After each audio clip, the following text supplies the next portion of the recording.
Hello friends, welcome back to GK Prince Academy. दोस्तों, हम लोग डिस्कस कर रहे थे यूपी लेखपाल मेंस एग्जाम्स के प्रैक्टिस सेट का, और उसी का आज नेक्स्ट प्रैक्टिस सेट है, प्रैक्टिस सेट नंबर तीसरा, जिसको हम आज सॉल्व करेंगे। ठीक है, इसमें टोटल 100 क्वेश्चन है। ठीक है, फुल मार्क्स, फुल सिलेबस के अनुसार, जो नया सिलेबस जारी हुआ उसके अनुसार जो है प्रैक्टिस सेट जो है संकलित किया गया है। इसके पिछला वाला अगर आप लोगों ने प्रैक्टिस सेट नहीं देखा है तो वो भी देखिएगा, आपके लिए बहुत ही हेल्पफुल होगा। ठीक है, हम इसमें क्वेश्चन देखेंगे, क्वेश्चन के आंसर देखेंगे, इसके बाद थोड़ा सा उससे उससे रिलेटेड जो है डिटेल चीज़ें देखने वाले हैं। तो बहुत अच्छा वीडियो होने वाला है, इसलिए वीडियो को पूरा देखिएगा, एंड तक देखिएगा, तभी इसका भरपूर फायदा आपको मिल पाएगा। ठीक है, चलिए इस वीडियो को स्टार्ट करते हैं। और शुरुआत करने से पहले अगर आप लोग चैनल पर नए हैं और अभी तक सब्सक्राइब नहीं किया तो चैनल को सब्सक्राइब कर लीजिएगा, साथ ही साथ वीडियो को भी लाइक करते चलिएगा। पहला क्वेश्चन है, सिंधु घाटी सभ्यता के बारे में इनमें से कौन सा कथन सत्य है। सिंधु घाटी सभ्यता जो है उसके बारे में इसमें से कौन सा कथन सही है ये बताना है। पहला है, सिंधु के लोग कपास का उत्पादन करने वाले पहले थे। दूसरा ऑप्शन है, उन्होंने लकड़ी के बक्से में अनाज भंडारित किया। तीसरा है कि सिंधु घाटी सभ्यता पंजाब, सिंधु, बलूचिस्तान, गुजरात, राजस्थान और पश्चिम बंगाल के कुछ हिस्सों को कवर करती है। चौथा है, सिंधु के लोग कुत्तों, बिल्लियों, घोड़ों को बड़े पैमाने पर पालते थे। और पांचवा है, उपरोक्त में से कोई नहीं। तो इसमें से क्या हो जाएगा इसका आंसर। तो यहाँ पे कौन सा सही है सिंधु घाटी सभ्यता के बारे में, तो इसका ऑप्शन सही है ए पार्ट। जो ए पार्ट लिखा हुआ है, सिंधु के लोग कपास का उत्पादन करने वाले पहले लोग थे, तो ये बिल्कुल सही है। सिंधु में ही सबसे पहले इसकी पहचान मिलती है, इसका जो है प्रमाण मिलता है। तो आंसर ए पार्ट करेक्ट हो जाएगा। अब इसके बारे में अगर हम बात करेंगे तो कहाँ से क्या चीजें मिली। देखिए, मोहनजोदड़ो एवं अन्य स्थल पर पाए गए जो सूती वस्त्र हैं उनके रेशे से इस बात का पता चलता है कि कपास की खेती भी की जाती थी। और इस सभ्यता के परिपक्वता के चरण के क्रम में कम से कम 2000 वर्ष पूर्व मेहरगढ़ पुरा स्थल पर कपास के अवशेष प्राप्त हुआ। ठीक है, मेहरगढ़ से कपास का अवशेष भी प्राप्त हुआ है। तो ये तो सही है कि कपास का उत्पादन करने वाले पहले थे। इसके अलावा सर्वप्रथम यहीं के निवासियों ने कपास की खेती का प्रारंभ किया। ऐतिहासिक काल में मेसोपोटामिया में कपास के लिए सिंधु शब्द का प्रयोग किए जाने लगा तथा यूनानियों ने इसे सिंडन कहा, जो सिंधु का ही रूपांतर है। हड़प्पाई के लोगों में कुल 9 फसलें ज्ञात थी मात्र। वह कौन कौन सी थी, तो उसमें अगर हम देखें तो आप इसमें आ जाएगा। पहला, गेहूं की 3 किस्में थी, जौ की 2 किस्में थी, कपास, खजूर, तरबूज, मटर, राई, सरसों, तिल, यही इतने फसलें थी जो कि ज्ञात थी। बाकी इसके अलावा अगर अन्य आपको कहीं फसल मिल जाता है तो गलत हो जाता है, गलत हो जाएगा। ठीक है, तो सिंधु सभ्यता के लोग जो है अनाज को रखने के लिए, इसमें लिखा गया लकड़ी के बक्से का इस्तेमाल, जो कि गलत है, क्योंकि सिंधु सभ्यता के लोग अनाज को रखने के लिए मिट्टी के बने बड़े बर्तनों का प्रयोग करते थे। ठीक है, मिट्टी का बना हुआ था बर्तन होता था जिसका प्रयोग वो अनाज को रखने के लिए करते थे। तो इसीलिए गलत हो जाता है, क्योंकि इसमें लिखा है कि लकड़ी के बक्से में अनाज भंडारित किया गया, जो कि गलत है। ठीक है, फिर इसके बाद मिट्टी के बने बर्तन हो गया। अब पश्चिम बंगाल में यहाँ पे दिया गया है, देखिए, पंजाब, सिंध है, सिंध हो गया, सही है। ठीक है, बलूचिस्तान, गुजरात, राजस्थान, और यहाँ देखिए पश्चिम बंगाल दिया है। तो पश्चिम बंगाल में सिंधु घाटी सभ्यता के प्रमाण नहीं मिलते हैं, इसलिए यह कथन गलत हो जाएगा, सी पार्ट। ठीक है, यद्यपि अगर हम बात करेंगे आगे घोड़े का, तो घोड़ों का जो है प्रमाण मिलता है। सिंधु घाटी सभ्यता में घोड़े का प्रमाण मिलता है, लेकिन अगर हम बात करेंगे तो घोड़े को बड़े पैमाने पर जो है पालने के प्रमाण नहीं मिलते। यहाँ पे लिखा है पालने, तो पालने के प्रमाण नहीं मिलते हैं। तो इस प्रकार यहाँ पे ये भी गलत हो जाएगा। तो आंसर क्या हो जाएगा, सिर्फ ए पार्ट का सही है, बाकी सारे गलत हैं। ठीक है, चलिए अगला क्वेश्चन देखते हैं। क्वेश्चन नंबर 2, बताइए, दिल्ली में अलाउद्दीन खिलजी के शासन काल की अवधि क्या थी। बताइए इसका आंसर क्या हो जाएगा। दिल्ली में अलाउद्दीन खिलजी के शासन काल की अवधि जो थी वो थी 1296 ईस्वी से 1316 ईस्वी तक ये जो है शासन किया था। तो आंसर ए पार्ट इसका राइट है। इसका अब साम्राज्य तो जो था वो कहाँ से कहाँ तक था, तो अफगानिस्तान, अफगानिस्तान से लेकर उत्तर मध्य भारत तक फैला हुआ था। उत्तर मध्य भारत तक इसका साम्राज्य जो था ये फैला हुआ था। और इसमें अलाउद्दीन खिलजी जो है दिल्ली सल्तनत के खिलजी वंश का जो है दूसरा शासक था। अलाउद्दीन खिलजी कौन था, दूसरा शासक था, वो भी खिलजी वंश का था। खिलजी के प्रमुख विजय अभियान कुछ हैं जो इंपॉर्टेंट हो जाते हैं, जैसे कि उसका गुजरात विजय। ठीक है, गुजरात वाला विजय जब हुआ था इसका, तो 1299 और 1300 ईस्वी के आसपास गुजरात विजय अभियान इसने चलाया और गुजरात को जीता। फिर इसने रणथंभौर जीता, ठीक है, रणथंभौर राजस्थान में, ठीक है, राजस्थान रणथंभौर को जीता। कब जीता? 1301 ईस्वी में। फिर इसके बाद ये चित्तौड़ पर आक्रमण किया और चित्तौड़ को जीता किस ईस्वी में? 1303 ईस्वी में। फिर इसने मालवा पर आक्रमण करके मालवा को जीत लिया। मालवा या फिर आ जाए मांडू, ठीक है, मांडू मालवा दोनों एक है। ये 1305 ईस्वी में इसको जीता। इसके बाद आ जाते हैं सीवान, ठीक है, सीवान राज्य को जीता इसने 1308 ईस्वी में। इसके बाद फिर इसने जो है जालोर अभियान चलाया, जालोर पर कब्जा किया 1311 ईस्वी में। तो ये इसके कुछ विजय अभियान हैं खिलजी के। बाकी खिलजी के बहुत सारे काम है इसका जो है, तो इसमें कभी और बात करेंगे, अभी इतना जान लीजिए। चलिए अगला क्वेश्चन, इनमें से हड़प नीति का कट्टर समर्थक कौन था? यानी कि हड़प नीति किसने चलाया बेसिकली, किसके काल में? तो यहाँ पे आंसर क्या हो जाएगा?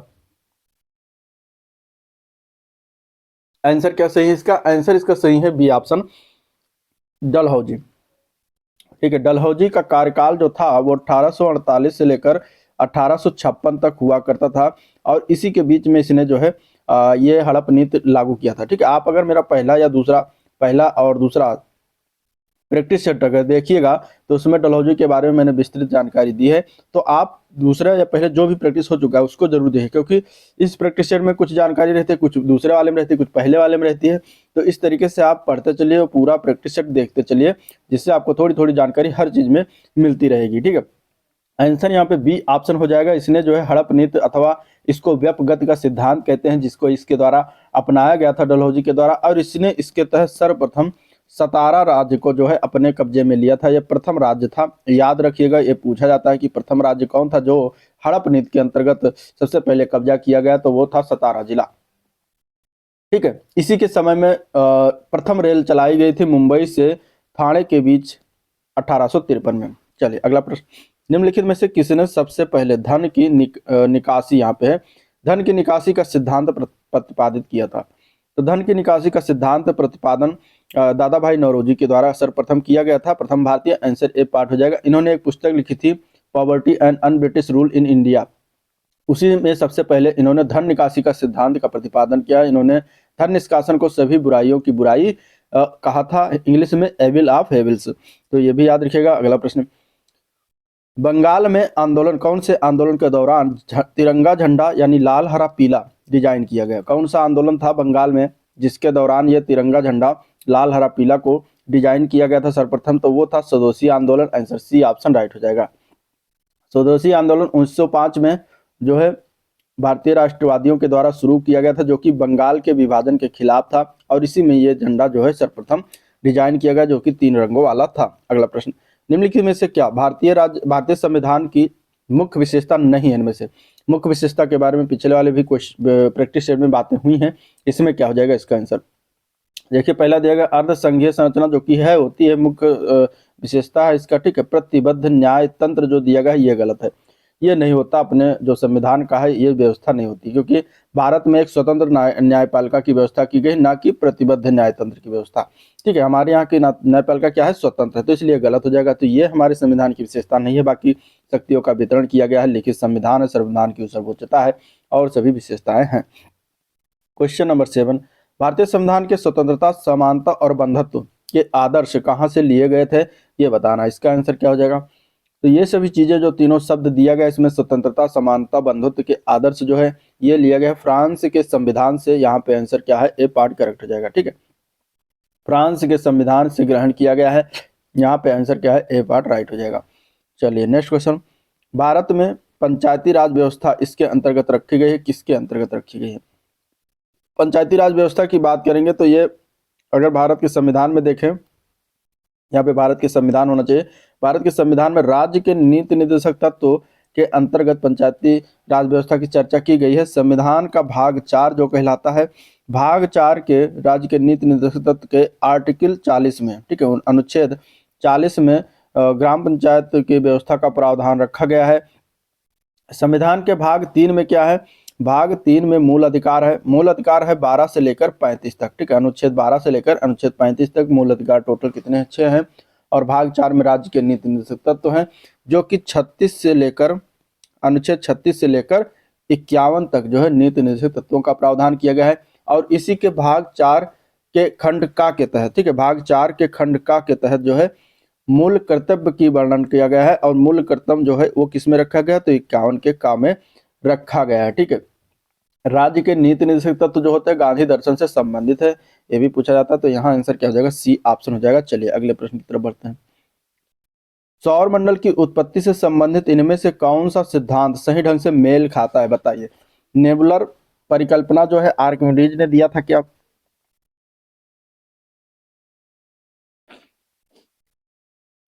चलिए बताइए। देखिए, नेबुलर परिकल्पना दिया गया आर्किमिडीज, इसमें ज्वारीय हाइपोथेसिस जो है James Jeans and Harold Jeffrey ने दिया था क्या? गैसीय हाइपोथेसिस जो है चैम्बरलिन और मोल्टन ने दिया था। ग्रहीय हाइपोथेसिस जो है कांत के द्वारा दिया गया। इसमें से सही कौन है ये बताना, गूगल से क्वेश्चन है। अब देखिए इसका आंसर हो जाएगा बी ऑप्शन। ज्वारीय हाइपोथेसिस जो है जेम्स जीन्स और हेराल्ड जेफरी के द्वारा दिया गया था, बाकी सारे गलत है। क्योंकि नेबुलर की जो परिकल्पना थी ये किसके द्वारा दिया गया है, तो पियरे साइमन डी लाप्लास। ठीक है, पियरे साइमन डी लाप्लास के द्वारा ये जो है परिकल्पना दिया गया था। और गैसीय हाइपोथेसिस की बात करेंगे तो ये किसके द्वारा प्रतिपादित किया गया है, तो इसको किया है इमैनुअल स्वेडनबर्ग एंड इमैनुअल कांट। ठीक है, इमैनुअल इमैनुअल इमैनुअल स्वेडनबर्ग। ठीक है, स्वेडन देश है उसी से याद रखिएगा, स्वेडनबर्ग एंड इमैनुअल इमैनुअल कांट। तो इनके द्वारा जो है क्या गैसीय हाइपोथेसिस का प्रतिपादन किया गया है। गैसीय हाइपोथेसिस की उत्पत्ति सिद्धांत जो है सौरमंडल का इन्होंने दिया है। इसके बाद है ग्रहीय हाइपोथेसिस। ग्रहीय हाइपोथेसिस जो दिया गया है वो थॉमस सी चैम्बरलिन के द्वारा। ठीक है, थॉमस सी चैम्बरलिन के द्वारा दिया गया। ठीक है, चैम्बरलिन, ये जो चैम्बरलिन है ऊपर गैसीय हाइपोथेसिस, उन्होंने ही चैम्बरलिन और फॉरेस्ट और मोल्टन के द्वारा, दो लोग थे मोल्टन और चैम्बरलिन, इन्होंने ग्रहीय हाइपोथेसिस सिद्धांत की परिकल्पना की थी। सही है बी ऑप्शन, याद रखिएगा। अगला प्रश्न, निम्नलिखित में से कौन दुनिया की सबसे बड़ा नदी द्वीप है? दुनिया का सबसे बड़ा नदी द्वीप का नाम बताना, बताइए इसका आंसर क्या हो जाएगा। दुनिया का सबसे बड़ा नदी द्वीप जो है वो माजुली द्वीप है, सभी को पता है। आंसर डी ऑप्शन है, जो कि असम में है। असम राज्य में ब्रह्मपुत्र नदी के मध्य स्थित है, ये भी याद रखिएगा। यह द्वीप जो है उत्तर में सुबनसिरी नदी और दक्षिण में ब्रह्मपुत्र नदी पर निर्मित है। ठीक है, उत्तर में कौन सी नदी है, सुबनसिरी नदी, ये थोड़ा नया है, सुबनसिरी नदी, और दक्षिण में जो है ब्रह्मपुत्र नदी नदी के मध्य जो है माजुली द्वीप स्थित है। इस द्वीप का क्षेत्रफल कितना है, तो 880 वर्ग किलोमीटर में फैला हुआ यह द्वीप का क्षेत्रफल है। इसे हाल ही में जिला भी घोषित किया गया है, यह भी याद रखिएगा। अगला प्रश्न, निम्न में से किसने सर्वप्रथम गहन पारिस्थितिकी डीप इकोलॉजी शब्द का प्रयोग किया था? वह कौन थे जिन्होंने सर्वप्रथम प्रयोग किया था? इसका क्या आंसर हो जाएगा, इसका आंसर हो जाएगा डी ऑप्शन, अर्नीस नेस महोदय ने जो है डीप इकोलॉजी शब्द का सर्वप्रथम प्रयोग किया गया था इनके द्वारा। तो आंसर यहाँ पे डी ऑप्शन बिल्कुल राइट है। चलिए question number 12, dichloro diphenyl trichloroethane DDT जिसको कहते हैं, ठीक है, ये क्या है, ये एक क्या है, तो DDT की बात करेंगे तो ये एक अजैव अपघटनीय प्रदूषक है। यहाँ पे आंसर बी ऑप्शन बिल्कुल राइट है। अर्थात जो अपघटित नहीं होता उसको क्या कहते हैं, अजैव अपघटनीय प्रदूषक। इसका प्रयोग हमें कहाँ करते हैं, मुख्यतः यह कृषि के क्षेत्र में कीटनाशक के रूप में किया जाता है। तो यहाँ पे आंसर क्या है, बी ऑप्शन राइट है। चलिए अगले क्वेश्चन की तरफ चलते हैं। निम्नलिखित में से कौन से जीव समूह की सर्वाधिक जैव विविधता होती है? कौन से जीव समूह की सर्वाधिक जैव विविधता इनमें से होती है? तो वो है कवक। आंसर यहाँ पे डी ऑप्शन करेक्ट है। कवक जो है जीव समूह की सर्वाधिक जैव विविधता होती है। कवक के आकार की तथा वास स्थानों में बहुत भिन्नता होती है। कवक जो है विश्वव्यापी है, ये हवा, जल, मिट्टी, जंतु, पौधों पर सभी पर पाए जाते हैं। ये गर्म और नम स्थानों पर सरलता से उग जाते हैं। ठीक है, तो ये याद रखिएगा। आंसर यहाँ पे डी ऑप्शन इसका राइट है। चलिए, हरित ग्रह प्रभाव से वातावरण में निम्नलिखित में से कौन सा परिवर्तन होता है? हरित ग्रह प्रभाव की बात करेंगे तो 14 का इसमें से आंसर हो जाएगा ए पार्ट। वायुमंडल में कार्बन डाइऑक्साइड की सांद्रता क्या होती है, बढ़ जाती है। ठीक है, 14 का क्या हो जाएगा, ए पार्ट। वायुमंडल में कार्बन डाइऑक्साइड की सांद्रता बढ़ जाती है, हरित ग्रह के प्रभाव से ये होता है। ठीक है, क्योंकि ग्रीन हाउस गैसें या हरित ग्रह प्रभाव पृथ्वी की वातावरण या जलवायु में परिवर्तन तथा भूमंडलीय तापन के लिए उत्तरदायी होती है। इसमें प्रमुख गैसों में कार्बन डाइऑक्साइड हो गया, नाइट्रस ऑक्साइड है, मीथेन है, क्लोरोफ्लोरोकार्बन है, जलवाष्प है, ओजोन है, सभी ग्रीन हाउस गैसों के लिए जो है क्या है, ये ग्रीन हाउस गैसें हैं, ठीक है। तो ये उत्तरदायी होती हैं। आंसर यहाँ पे ए पार्ट राइट है। अगला प्रश्न, उत्तर प्रदेश का निम्नलिखित में से कौन सा जिला बुंदेलखंड क्षेत्र का हिस्सा है? इनमें से बुंदेलखंड क्षेत्र का हिस्सा उत्तर प्रदेश में, इसमें बताइए क्या हो जाएगा। तो यहाँ पे आंसर सही है सी ऑप्शन, महोबा जिला जो है बुंदेलखंड क्षेत्र का हिस्सा है। उत्तर प्रदेश के बुंदेलखंड जो है दक्षिण और मध्य प्रदेश के लगभग पूर्वोत्तर में स्थित है। उत्तर प्रदेश का जिला महोबा बुंदेलखंड क्षेत्र के अंतर्गत आता है। और यहाँ पे अगर हम बात करें तो बुंदेलखंड भारत के उस भूखंड का नाम है जिसके उत्तर में यमुना नदी बहती है, दक्षिण में विंध्य पर्वत श्रृंखला और पूर्व में टोंस नदी और पश्चिम में बेतवा नदी स्थित है। बुंदेलखंड में शामिल जिले, तो जिले की बात कर लेते हैं तो झांसी है, बुंदेलखंड के अंतर्गत बांदा है, बांदा के बाद ललितपुर है, ललितपुर के बाद हमीरपुर है, हमीरपुर के बाद महोबा है, महोबा के बाद जालौन है, जालौन के बाद चित्रकूट आता है। तो इस प्रकार ये इतने जिले हैं जो बुंदेलखंड क्षेत्र के अंतर्गत आते हैं। अगला प्रश्न है, किशनपुर वन्य जीव अभ्यारण्य किसका एक हिस्सा है? किशनपुर वन्य जीव अभ्यारण्य, यहाँ पे बताइए आंसर क्या हो जाएगा। तो इसका आंसर हो जाएगा सी पार्ट, ये दुधवा नेशनल पार्क का हिस्सा है। आंसर सी ऑप्शन करेक्ट है। दुधवा नेशनल पार्क कहाँ पर स्थित है? तो लखीमपुर खीरी जिले में पड़ता है।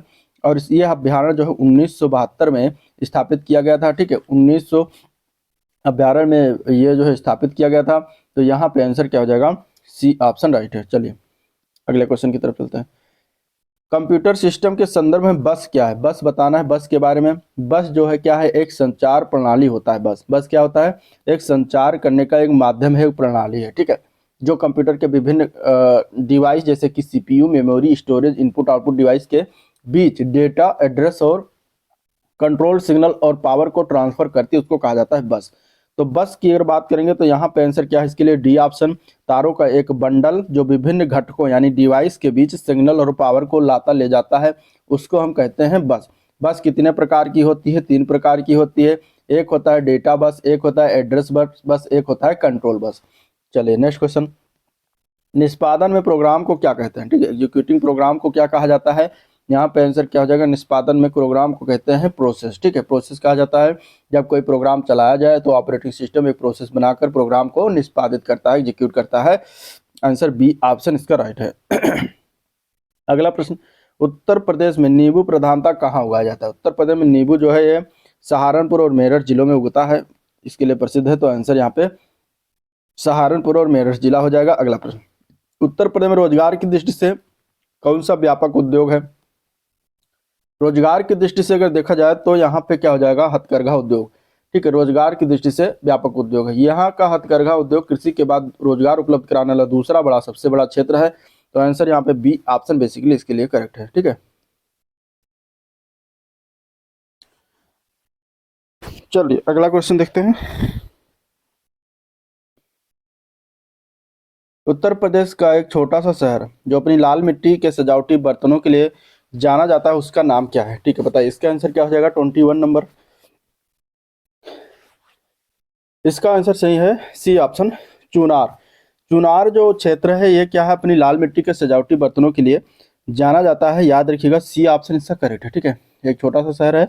बरेली की बात करेंगे तो ये रामगंगा नदी के तट पर स्थित है और ये जो है अपनी सुरमा के लिए प्रसिद्ध है। बांस बरेली, बांस भी यहाँ पर बहुत ज़्यादा बांस के उत्पाद होते हैं, तो बांस बरेली भी कहा जाता है। फिरोजाबाद कांच की चूड़ियों के लिए प्रसिद्ध है, ठीक है। मेरठ में खेल के सामान बनाए जाते हैं। चलिए अगला प्रश्न, विंध्य प्रांत में मिर्जापुर प्रसिद्ध है अपने किस उपक्रम के लिए? विंध्य प्रांत में जो मिर्जापुर है वो अपने कौन से उपक्रम के लिए प्रसिद्ध है? तो इनमें से अगर देखा जाए तो सीमेंट उद्योग के लिए वहाँ पे लगा हुआ है सीमेंट प्लांट। तो उत्तर प्रदेश का एक जिला जो है मिर्जापुर, जो अपने कालीन और ब्रासवेयर उद्योगों के लिए भी जाना जाता है। तो ये विंध्याचल, अष्टभुजी और काली खो के पवित्र मंदिर के लिए भी जाना जाता है। तो आंसर क्या हो जाएगा यहाँ पे, बी ऑप्शन करेक्ट है।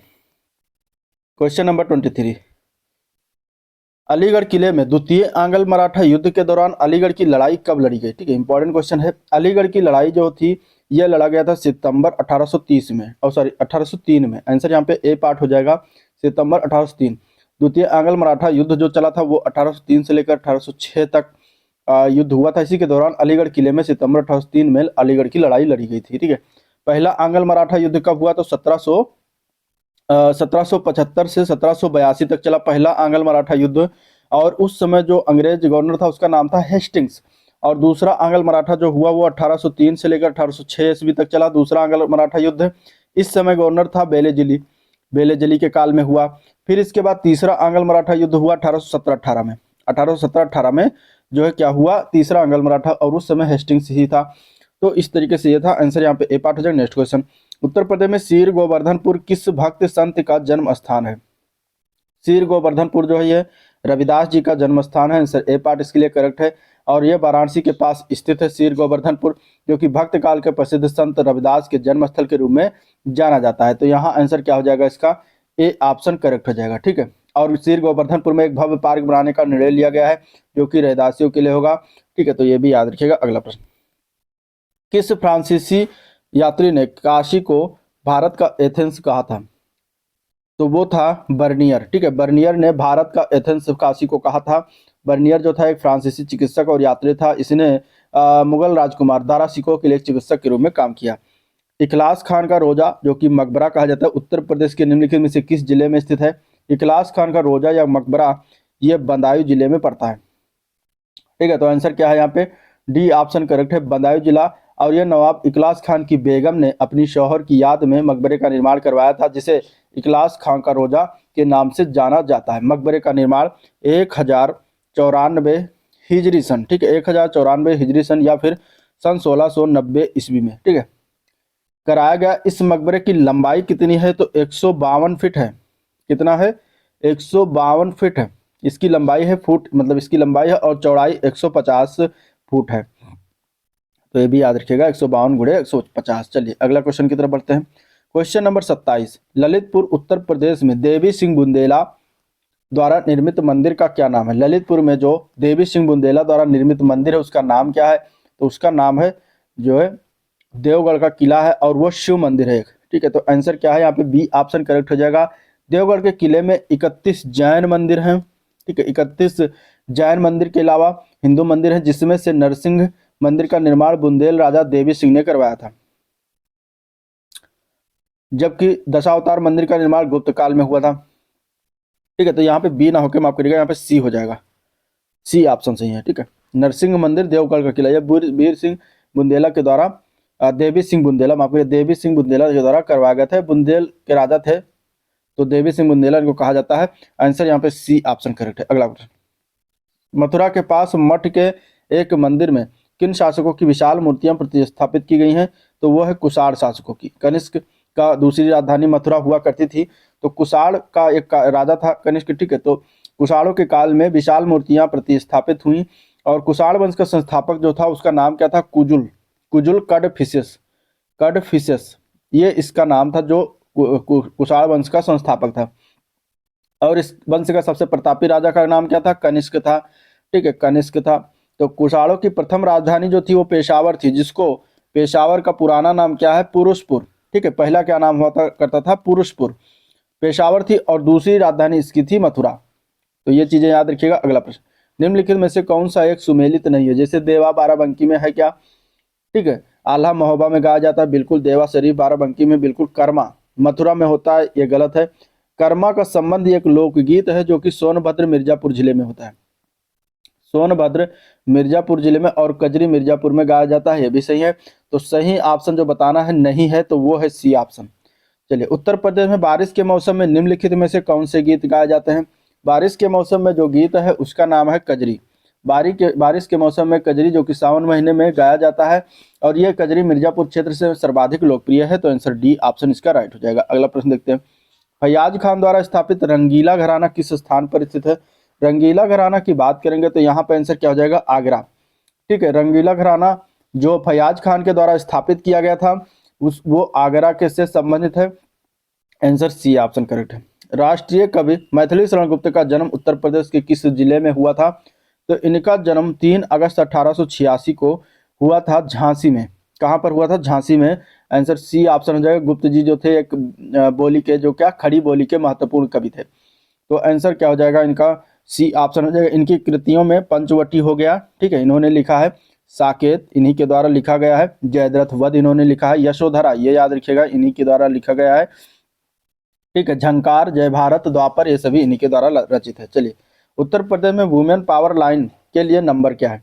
वुमेन पावर लाइन का नंबर है 1090, जो कि सभी को आता है। 1090 चौराहा बना हुआ है लखनऊ में, ठीक है। पुलिस कंट्रोल का नंबर 100 है। यातायात पुलिस 1095 है, ठीक है। चाइल्ड हेल्पलाइन 1098 है। इसके अलावा साइबर अपराध तो 1930 पर मिलाइए। चलिए, उच्च स्तर की महिलाओं का निम्न स्तर के पुरुषों से होने वाला विवाह किस प्रकार का विवाह कहलाता है? उच्च स्तर की महिलाओं का निम्न स्तर से होने वाला विवाह जो होता है, उस विवाह को कहते हैं प्रतिलोम विवाह। तो आंसर क्या है यहाँ पे? बी ऑप्शन करेक्ट है। अगला प्रश्न, किस समाजशास्त्री ने तर्क दिया कि भारतीय गांव पूरी तरह से आत्मनिर्भर नहीं थे? तो यह तर्क दिया गया था आंद्रे वेटेल महोदय के द्वारा। इन्होंने कहा था कि भारतीय गांव जो है पूरी तरह से आत्मनिर्भर इकाइयां नहीं थे, बल्कि वह एक बड़ी सामाजिक आर्थिक नेटवर्क का हिस्सा थे और बाहरी कारकों से प्रभावित होते थे, जिसमें आत्मनिर्भर गांव की पारंपरिक धारणा गलत साबित हुई। चलिए, 1957 में किस समिति ने भारत में त्रिस्तरीय पंचायती राज की सर्वप्रथम सिफारिश की थी? तो 1957 में जो समिति आई थी उसका क्या नाम था? तो वो थी बलवंत राय मेहता समिति। कौन सी समिति थी? बलवंत राय मेहता समिति। आंसर यहाँ पे सी ऑप्शन करेक्ट हो जाएगा, ठीक है। अशोक मेहता की समिति आई थी 1977 में और इन्होंने द्विस्तरीय पंचायती राज व्यवस्था का जो है सिफारिश किया था। तो 1977 में जो आई थी, अगर पूछा जाए तो बलवंत राय मेहता ना होकर अशोक मेहता, और 1957 की बलवंत राय मेहता हो जाएगा। त्रिस्तरीय जो पंचायती राज इन्होंने सिफारिश किया था उसमें था ग्राम स्तर पर ग्राम पंचायत, ब्लॉक स्तर पर पंचायत समिति, जिला स्तर पर जिला परिषद। अगले क्वेश्चन की तरफ पढ़ेंगे। किसान दिवस कब मनाया जाता है? किसान दिवस जो है हर वर्ष 23 दिसंबर को मनाया जाता है। आंसर डी ऑप्शन करेक्ट हो जाएगा, ठीक है। इस दिन क्या होता है? पूर्व प्रधानमंत्री चौधरी चरण सिंह की जयंती का प्रतीक है। क्वेश्चन नंबर अगला बढ़ेंगे। निम्नलिखित में से कौन से दो जुताई के प्राथमिक उपकरण है?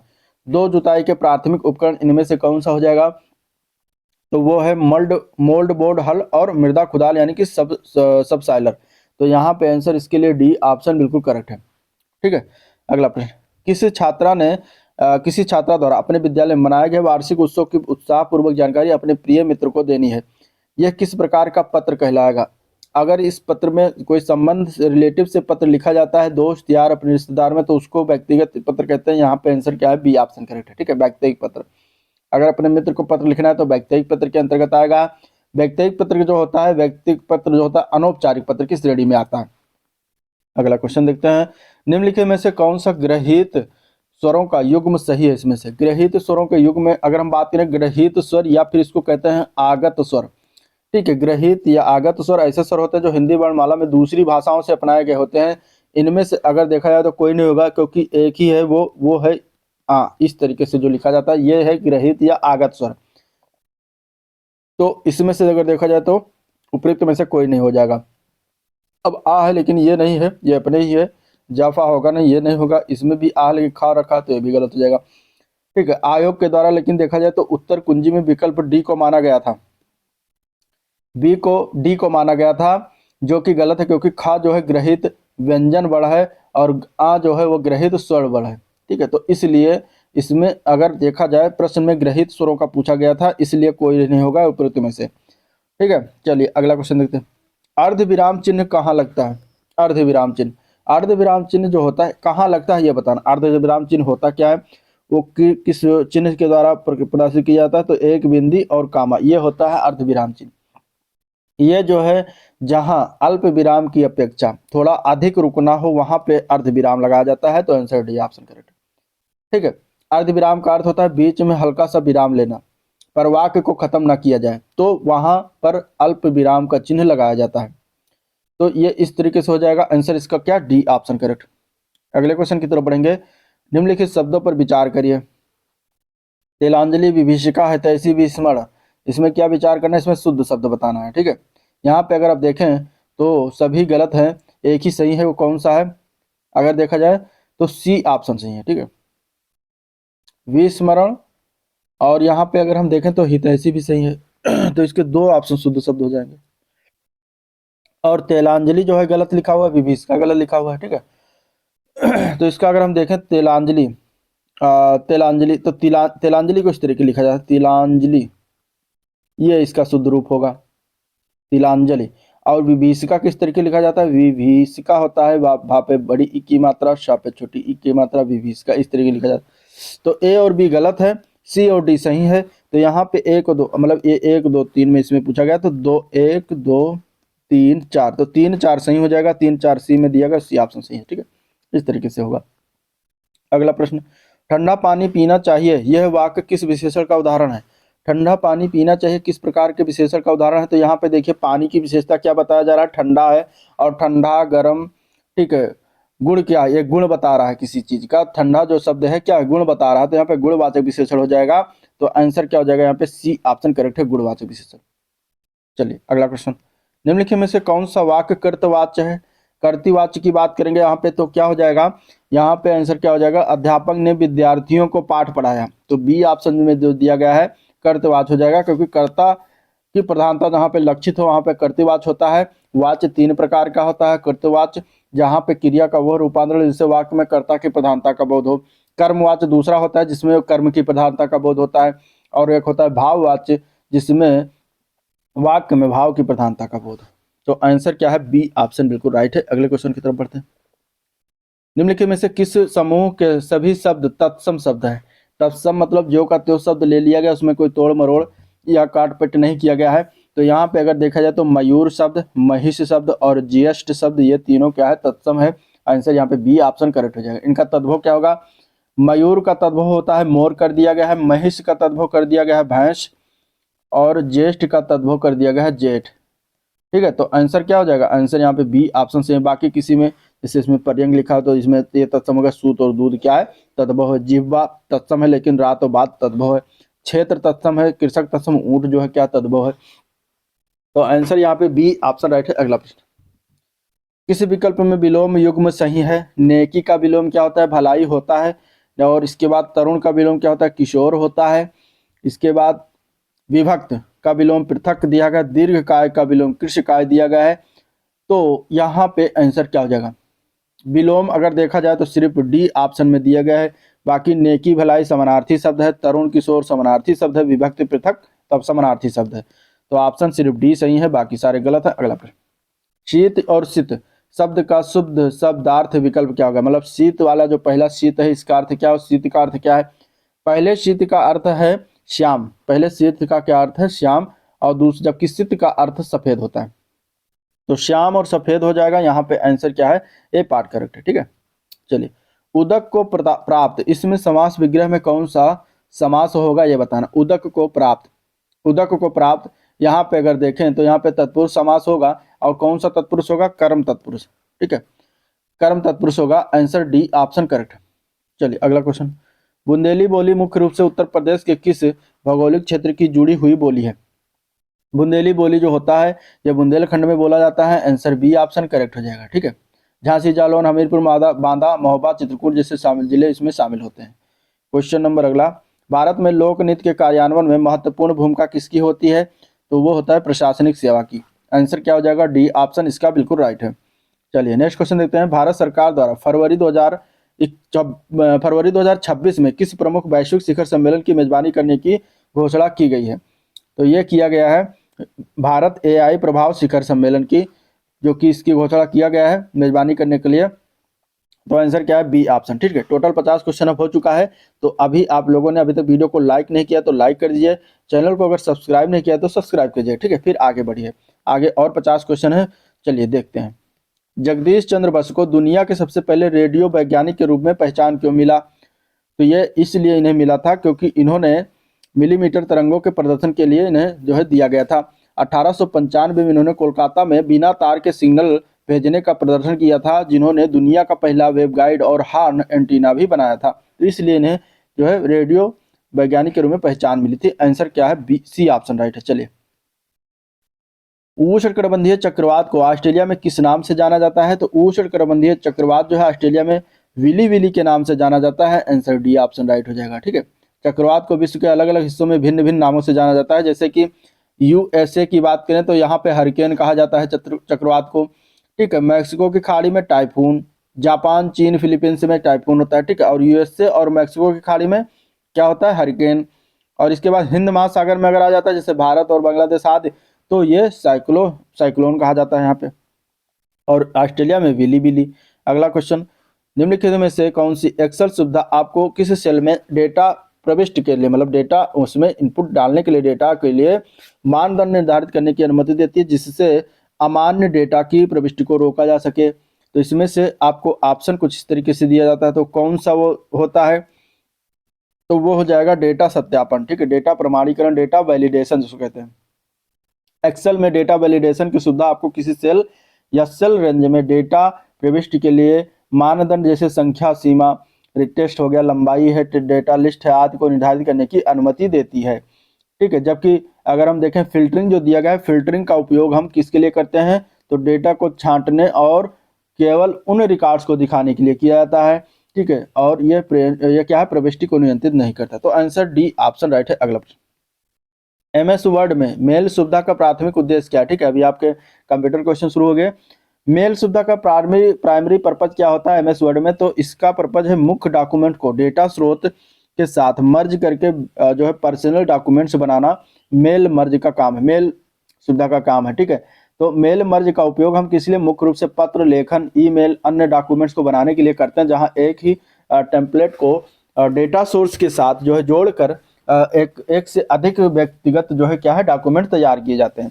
तो ये इसका मुख्य रूप से काम है। आंसर डी ऑप्शन करेक्ट है। अगले प्रश्न की तरफ बढ़ेंगे। होस्ट कंप्यूटर नाम के अंतिम दो भागों को सामूहिक रूप से क्या कहा जाता है। होस्ट कंप्यूटर के नाम के अंतिम दो भागों को सामूहिक रूप से डोमेन नेम कहा जाता है। आंसर ए पार्ट हो जाएगा। ठीक है, डोमेन नेम, जैसे कि अगर बात करें होस्ट कंप्यूटर तो पूर्ण नाम जो फुल्ली क्वालिफाइड डोमेन नेम होता है। और इस जैसे कि अगर हम बात करें तो जैसे होता है host.example.com। ठीक है, ये होता है इस तरीके से, जैसे google.com इस तरीके से कर सकते हैं।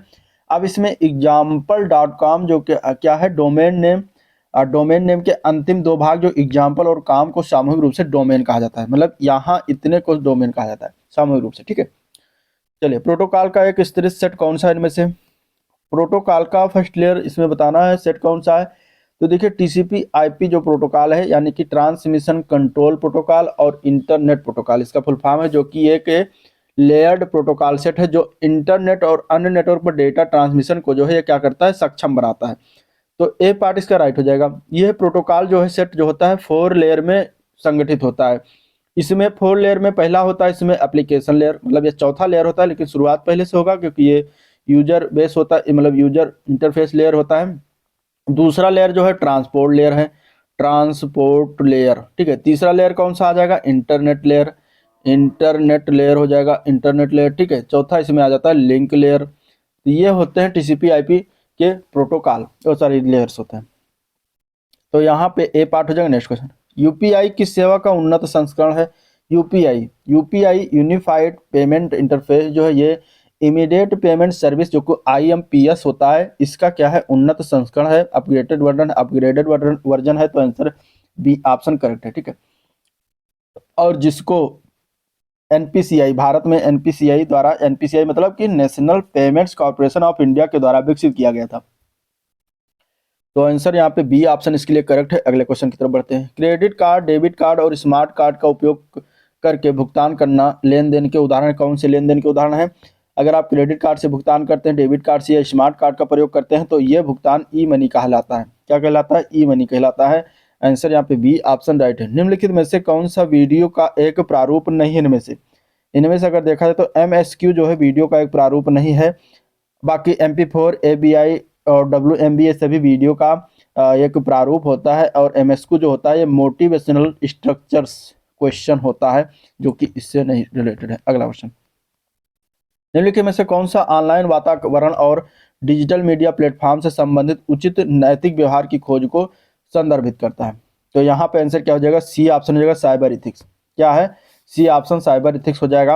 आंसर सी पार्ट करेक्ट है। चलिए, मानव जैसे दिखने वाले रोबोट को क्या कहा जाता है। तो मानव जैसे दिखने वाले रोबोट को ह्यूमनॉइड्स कहते हैं। आंसर सी पार्ट इसका करेक्ट हो जाएगा, जो मानव शरीर की नकल करने के लिए डिजाइन किया गया है। इनमें से कौन सा IoT प्लेटफॉर्म अमेजन द्वारा प्रदान किया गया। IoT मतलब इंटरनेट ऑफ थिंग्स जो प्लेटफॉर्म है अमेजन के द्वारा, कौन सा इसमें प्रदान किया गया है, तो वो है AWS। ठीक है, AWS IoT कोर, जो कि एक AWS जो है ये क्या है, ये प्रदान किया गया है, जो कि एक वेब सर्विस है, अमेजन वेब सर्विस है। ठीक है, AWS क्या है, एक अमेजन वेब सर्विस है जो प्रदान किया गया है। IoT प्लेटफॉर्म है जो इंटरनेट ऑफ थिंग्स डिवाइस को क्लाउड से सुरक्षित रूप से कनेक्ट करता है और डेटा प्रोसेसिंग में मदद करने के लिए उपयोगी होता है। तो बी ऑप्शन इसका राइट हो जाएगा। नेक्स्ट क्वेश्चन की तरफ चलते हैं। निम्नवत में से कौन सा एक रोम नहीं है? ठीक है, रोम, रैम और रोम, रीड ओनली मेमोरी इसका फुल फॉर्म होता है। इसमें से अगर देखा जाए तो पी रोम होता है इसका एक प्रकार, ईपी रोम भी होता है। ईपी रोम, पी रोम मतलब प्रोग्रामेबल रीड ओनली मेमोरी, और इसके बाद ईपी रोम मतलब इरेजेबल प्रोग्रामेबल रोम होता है, और फिर डबल ईपी रोम मतलब इलेक्ट्रिकल इरेजेबल प्रोग्रामेबल होता है। जबकि यहाँ पे जो ईडी रोम दिया गया ये कोई जो क्या है रोम का प्रकार नहीं है। तो आंसर आपका डी ऑप्शन ही राइट है। चलिए क्वेश्चन नंबर 65। निम्नलिखित में से कौन सा शब्द एक बड़े नेटवर्क को बनाने के लिए दो या दो से अधिक नेटवर्क को आपस में जोड़ने की प्रक्रिया का सबसे अच्छा वर्णन करता है? तो वह है इंटर नेटवर्किंग करना। ठीक है, इंटर नेटवर्किंग जो होता है दो शब्दों से मिलकर बना है, इंटर और नेटवर्किंग, जिसका अर्थ है पूरी तरह से अलग अलग नोड्स या फिर सेगमेंट के बीच का संबंध बनाना। तो इस तरीके से आंसर क्या है यहाँ पे? डी ऑप्शन राइट है। नेक्स्ट क्वेश्चन, दूध को दही में बदलने के लिए कौन सा सूक्ष्म जीव जिम्मेदार है? तो क्वेश्चन नंबर 66 की बात करेंगे तो ए पार्ट हो जाएगा, उसके लिए लैक्टोबैसिलस जिम्मेदार है। ठीक है, लैक्टोबैसिलस होता है एक जीवाणु होता है जो कि दूध को दही में बदलता है। अगला क्वेश्चन देखते हैं, कॉपीराइट का संरक्षण के लेखक की मृत्यु के बाद कितने वर्षों तक रहता है? भारत के संदर्भ में अगर देखा जाए तो 60 वर्ष बाद तक बना रहता है। तो ये आंसर इसके लिए डी ऑप्शन राइट है। अगले क्वेश्चन की तरफ बढ़ेंगे। राष्ट्रीय आपदा मोचन बल यानी कि एनडीआरएफ की बटालियन किससे गठित की गई है? तो एनडीआरएफ की बटालियन जो है भारत के विभिन्न केंद्रीय सशस्त्र पुलिस बल से किया गया है। तो आंसर क्या हो जाएगा यहाँ पे? केंद्रीय सशस्त्र पुलिस बल, जिसमें आपका आ जाता है एसएसबी, ठीक है, आईटीबीपी, इसके अलावा आ जाता है सीआईएसएफ, फिर आ जाता है सीआरपीएफ, इसके अलावा बीएसएफ। तो इन सभी के बटालियन से गठित किया गया है। तो आंसर क्या है? डी ऑप्शन करेक्ट है। अगला क्वेश्चन, भारत को निम्नलिखित में से कितने भूकंपीय क्षेत्रों में बांटा गया है? तो भारत को इसमें से अगर देखा जाए तो 5 भूकंपीय क्षेत्रों में बांटा गया है। पहला एक आ जाता है अति क्षति जोखिम क्षेत्र, दूसरा है अधिक अति जोखिम क्षेत्र, तीसरा है मध्य क्षति जोखिम क्षेत्र, चौथा है निम्न क्षति जोखिम क्षेत्र, और पांचवा है अति निम्न क्षति जोखिम क्षेत्र। तो इस प्रकार 5 भागों में डिवाइड किया गया है। सी ऑप्शन करेक्ट हो जाएगा। अगले क्वेश्चन की तरफ बढ़ेंगे। 5G 6G के स्वदेशी स्टैक विकसित करने का मुख्य उद्देश्य क्या है? तो इसका मुख्य उद्देश्य संचार और संरचना में रणनीतिक नियंत्रण करना। ठीक है, टेलीकॉम नेटवर्क रक्षा, साइबर और सुरक्षा और डेटा प्रवाह से जुड़ा हुआ है। स्वदेशी स्टैक से स्पाईवेयर, बैकडोर या विदेशी कंट्रोल के जोखिम जो है कम होते हैं। तो आंसर सी ऑप्शन इसका करेक्ट है। ब्लॉकचेन तकनीक का उपयोग सबसे अधिक किसमें किया जाता है? ब्लॉकचेन तकनीक का उपयोग सबसे ज्यादा सुरक्षित और पारदर्शी लेन देन के लिए किया जाता है। ब्लॉकचेन जो होता है विकेंद्रीकृत होता है, छेड़छाड़ रहित रिकॉर्ड प्रणाली प्रदान करती है जिससे डिजिटल लेन देन सुरक्षित होते हैं, इसलिए टेक्नोलॉजी का प्रयोग करते हैं। आंसर बी ऑप्शन करेक्ट है। अगला प्रश्न देखते हैं, तो स्वामित्व योजना की शुरुआत कब की गई थी? स्वामित्व योजना की शुरुआत की अगर बात करेंगे तो 24 अप्रैल 2020 को किया गया था। सी ऑप्शन बिल्कुल राइट हो जाएगा। पंचायती राज दिवस 24 अप्रैल को होता है, तो 2020 में 24 अप्रैल को पंचायती राज दिवस के दिन ये शुरुआत किया गया था। तो सी ऑप्शन बिल्कुल राइट है।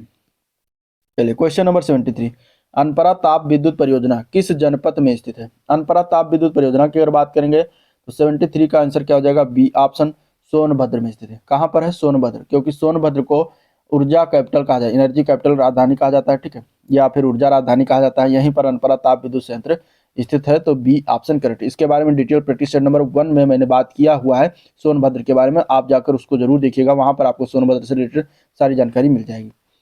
पूर्वी तटीय मैदान के दक्षिणी भाग को कौन से तट कहा जाता है? पूर्वी तटीय मैदान की अगर बात करें तो उसको कहा जाता है कोरोमंडल तट। दक्षिणी भाग को कोरोमंडल तट कहा जाता है।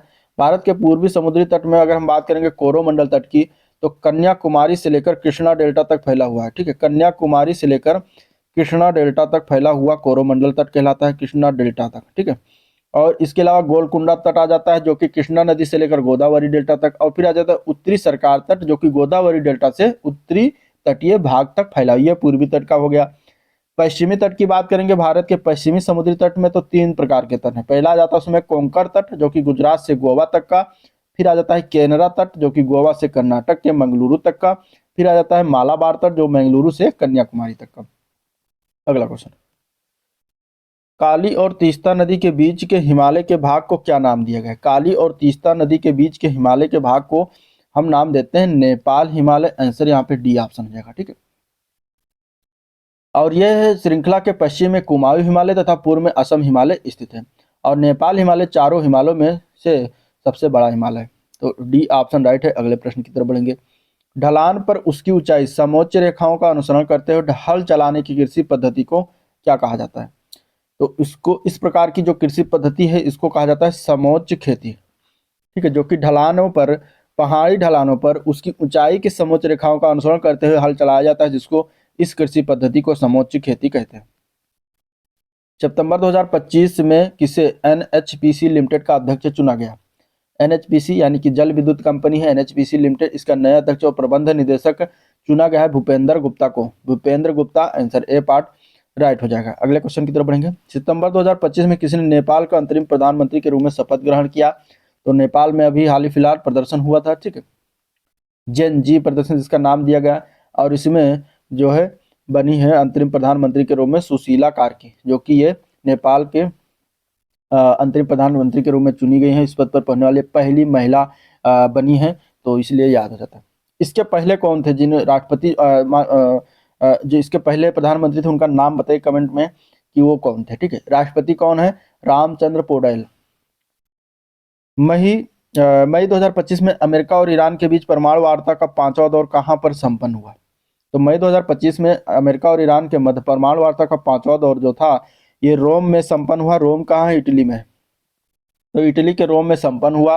आंसर यहाँ पे सी ऑप्शन बिल्कुल राइट है। चलिए अगला प्रश्न। मई 2025 में कौन माउंट एवरेस्ट को फतह करने वाली भारत की पहली दृष्टिबाधित महिला? ठीक है, आपका एक करंट अफेयर से क्वेश्चन चल रहा है। 80 नंबर क्वेश्चन का आंसर हो जाएगा ए पार्ट। छो जिन अंगमो नाम है। मई 2025 में पूछा जाएगा तो ये कहाँ की है? ये है हिमाचल प्रदेश की छो जिन अंगमो, जो माउंट एवरेस्ट पर फतह करने वाली भारत की पहली दृष्टिबाधित महिला बनी है। वह एक राष्ट्रीय स्तर की पैरा एथलीट भी है। Question number 81। मई 2025 में छत्तीसगढ़ में पहले एआई डेटा सेंटर पार्क की स्थापना किस शहर में की जा रही है? तो पहला एआई डेटा सेंटर पार्क की स्थापना क्या हो जाएगा? रायपुर में करा जा रहा है। तो आंसर ए पार्ट हो जाएगा, ठीक है, जिसकी निर्माण लागत कितनी है? 1000 करोड़ रुपए है। अगले क्वेश्चन की तरफ चलते हैं। निम्नलिखित में से किसे भारतीय योजनाओं के निर्माता के रूप में जाना जाता है? भारतीय योजना के निर्माता के रूप में पीसी महालनोबिस को जाना जाता है। आंसर यहाँ पे सी ऑप्शन राइट हो जाएगा। क्वेश्चन नंबर अगला देखते हैं। बजट का मुख्य उद्देश्य क्या होता है? जो बजट आता है उसका मुख्य उद्देश्य क्या होता है? हर साल बजट पेश किया जाता है फरवरी में। यहाँ पे इसका आंसर क्या हो जाएगा? तो बजट का मुख्य उद्देश्य होता है जवाबदेही को सुनिश्चित करना, प्रबंधन साधन के रूप में कार्य करना, आर्थिक विश्लेषण हेतु सुविधा देना, ये सभी इसके मुख्य उद्देश्य होते हैं। तो आंसर डी ऑप्शन हो जाएगा। और संविधान का अनुच्छेद 112 जो है वो कहता है कि सरकार को हर साल फरवरी में अगले वित्त वर्ष के अनुमानित खर्चे आमदनी का ब्यौरा संसद में रखना पड़ता है। Question number 84। निम्नलिखित में से कौन सी परिभाषिक शब्दावली उस क्रियाविधि को इंगित करती है जिसके माध्यम से वाणिज्य बैंक सरकार को उधार देता है? तो उसको कहा जाता है सांविधिक तरलता अनुपात, SLR जिसको कहते हैं इंग्लिश में। तो इसके माध्यम से वाणिज्य बैंकों से केंद्र सरकार द्वारा लिए जाने वाले धन जो कि उधार के रूप में होता है और बदले में केंद्र सरकार प्रतिभूतियां देती हैं, इसके लिए प्रयुक्त किया जाता है। तो डी ऑप्शन राइट हो जाएगा। अगला प्रश्न। भारत में सिक्के जारी करने के लिए कौन अधिकृत है? भारत में सिक्के जो जारी किया जाता है वो वित्त मंत्रालय के द्वारा जारी किया जाता है। तो यहाँ पे और 1 रुपये का नोट और सिक्के का निर्गमन जो है वित्त मंत्रालय करता है। बाकी सारी करेंसी जो है आरबीआई करता है, रिजर्व बैंक करता है। Next question. भारत में प्रथम बृहत स्तर इस्पात संयंत्र कौन सा है? इनमें से 86 का आंसर क्या हो जाएगा? डी ऑप्शन, जमशेद स्थित टिस्को, ठीक है। टिस्को जो है ये क्या है? भारत का सबसे बड़ा और प्रथम बृहत स्तर का उपक्रम है। इसकी स्थापना रांची में हुई थी। रांची जो जमशेदपुर में पड़ता है, तो रांची में इसकी स्थापना 1907 में किया गया था और उत्पादन जो शुरुआत हुआ 1912 से, ठीक है। चलिए, भारत में सतत विकास लक्ष्यों की नोडल एजेंसी कौन सी है? सतत विकास लक्ष्य यानी कि SDG के लिए नोडल एजेंसी जो बनाया गया है वो है NITI Aayog. Answer A part correct हो जाएगा, ठीक है। Question number 88। नियंत्रक एवं महालेखा परीक्षक किसे लेखा परीक्षा जो है रिपोर्ट प्रस्तुत करते हैं? तो ये प्रस्तुत करते हैं राष्ट्रपति को। आंसर ए पार्ट हो जाएगा, ठीक है। अपनी ऑडिट जो है राष्ट्रपति को प्रस्तुत करते हैं और इसमें से अगर देखा जाए तो उपराष्ट्रपति को भी प्रस्तुत करते हैं, ठीक है। राष्ट्रपति को कायक जो है भारत के राष्ट्रपति को संघ के खातों से संबंधित रिपोर्ट सौंपता है।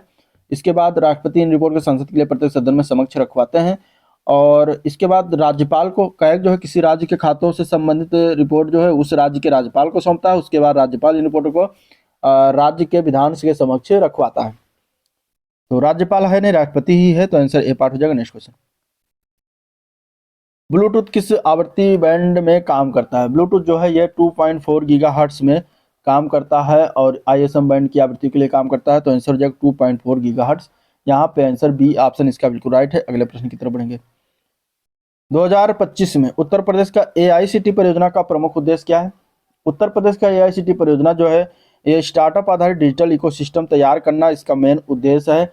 इसके प्रमुख लक्ष्यों में नवाचार और अनुसंधान केंद्र बनाना, रोजगार सृजन करना, आर्थिक विकास करना, डिजिटल इकोसिस्टम को बढ़ावा देना, ये सभी इसके प्रमुख उद्देश्य हैं। तो आंसर इसका सी ऑप्शन करेक्ट हो जाएगा, ठीक है। बाकी के 10 क्वेश्चन आपके जो है ये पाई चार्ट और ग्राफ चार्ट हैं, जो कि मैं इसका अलग से एक वीडियो बनाऊंगा, तो आप इसके लिए परेशान मत होइए। और आज का वीडियो यहाँ पर एंड करते हैं। और अगर वीडियो पसंद आया तो लाइक करिए, चैनल को अभी तक सब्सक्राइब नहीं किया है तो सब्सक्राइब करना मत भूलिएगा, ठीक है। साथ ही साथ वीडियो को शेयर भी कर दीजिएगा। चलिए वीडियो एंड करते हैं, मिलते हैं नेक्स्ट वीडियो में, तब तक के लिए थैंक यू।